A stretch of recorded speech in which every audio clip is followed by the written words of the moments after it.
Jinko dünya devas birinci o'rinda turdi, lekin Go'channing ashning oldiga o'tamiz, ashning tankash ma'digan. Full jihatda hel obdan farq qilgan. Shundalar bor. Degan Jinkoni aydab saq Jinko vam olib ketgan adamizdan tanishib qaylar.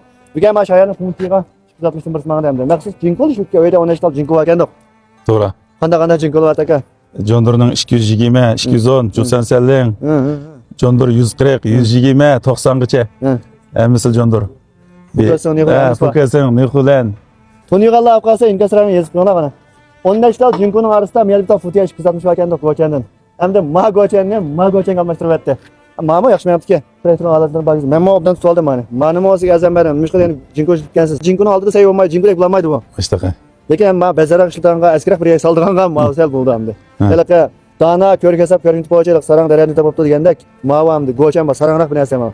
Ishlar buzilib qoldi, lekin eski yaliga, eski ishlarga ma'vublar maskildan.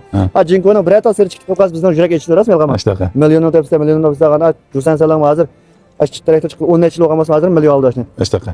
Million adamini kevashilsa sanmaysiz, yaltiroq aldinga sanmaysiz, davoga osmaysiz. Asmaymiz.